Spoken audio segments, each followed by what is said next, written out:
Nessa conversa semanal aqui sobre palavras e expressões, eu trago hoje para o nosso querido Marcelo Campos a palavra corrupto, né, que pode designar um animal muito presente na nossa culinária, né? Em geral, ele é servido pela Polícia Federal, não é? Ele pode ser servido cozido, assado ou frito, mas dá muito trabalho para limpar, segundo lembrou um dia o Jô Soares num dos seus antológicos programas. A corrupção como palavra e o corrupto como palavra tem origens curiosas, vieram do latim, quer dizer uma coisa que foi rompida, mas também tem o significado de coisa apodrecida, não é? E esse reino misterioso das palavras, ele poderia ser mais bem entendido se nós não tivéssemos tirado o grego, o latim e a cultura clássica dos nossos anos de formação.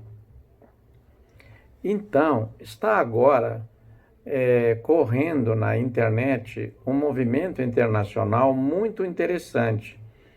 Ele nasceu na Espanha, na Câmara dos Deputados da Espanha. Deputado esclarecido é outro nível, né? Olha só as questões. Naturalmente discutem fofocas também, mas discutem questões elevadas, como esta, da falta que fazem o grego, o latim e a cultura clássica nos anos de formação da juventude. Bom, se você não aprendeu na juventude, nunca é tarde para aprender, pode aprender também em outras épocas da vida, naturalmente. Mas então esse abaixo-assinado é dirigido aos governos, para que haja uma reforma educacional em tantos países quantos forem necessários, para que aqueles que não tenham mais o grego, o latim e a cultura clássica nos anos de formação, agora passem a ter. Eu acho muito importante. E eu vou concluir essa intervenção no Instant News aqui, com umas pequenas curiosidades para finalizar este programa. Você diz, por exemplo, que o Marcelo Campos é um jornalista tarimbado. Por que uma pessoa experiente, ele dirigiu o curso de jornalismo da mesma universidade em que eu o sucedi, aliás, nesta mesma direção. Ele foi promovido para outras funções, eu assumi a direção do curso de jornalismo em parceria de outros jornalistas. Eu ficava como diretor-geral, cuidando mais da ementa das disciplinas, das bibliografias, e duas pessoas pelas quais tenho um grande apreço, o Hugo Santos e o José Laranjo, dirigiam então o curso de jornalismo e a outra habilidade que era propaganda e marketing.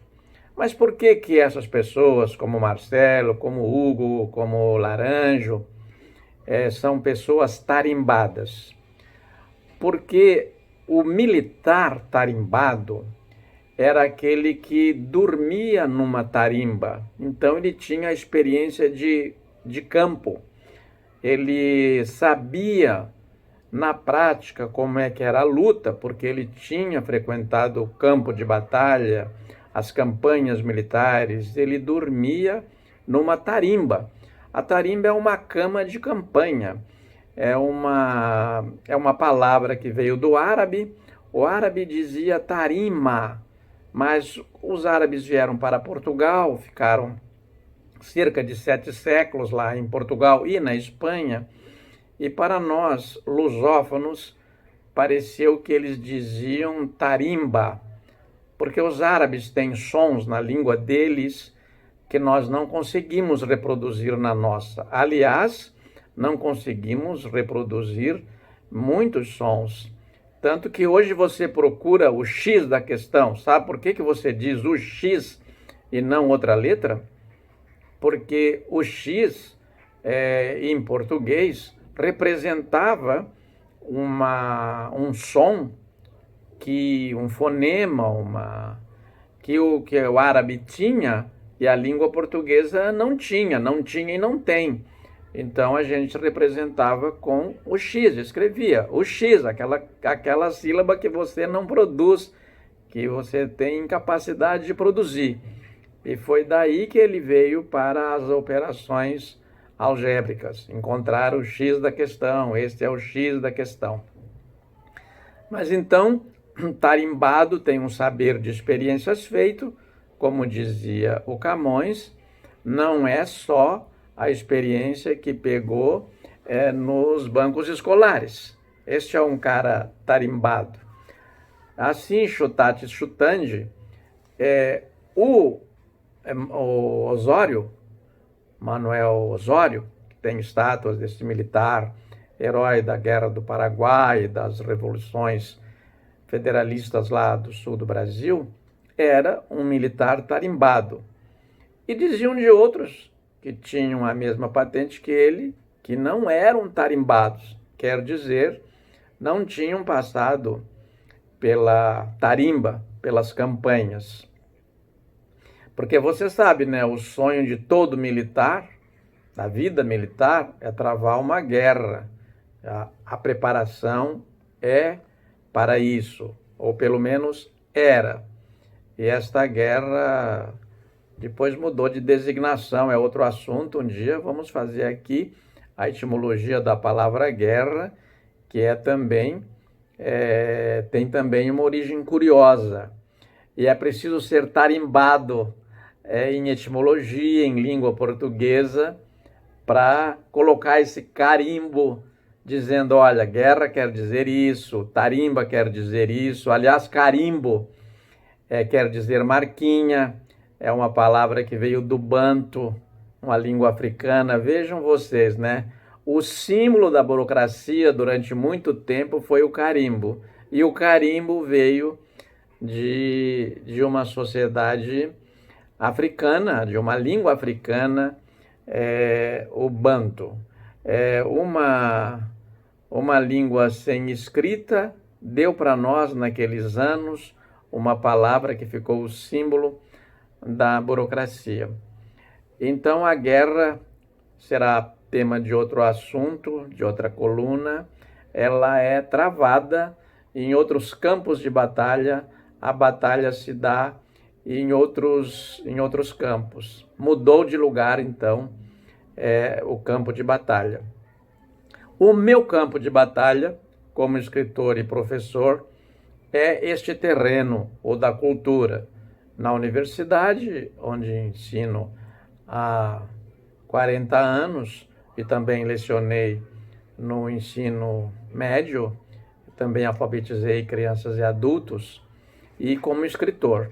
O meu campo de batalha é este, é esclarecer as coisas. Fiquei muito contente que poderá voltar o ensino do grego, do latim e da cultura clássica, para a gente ter menos dificuldade de ser entendido, porque a democracia atravessa uma séria crise.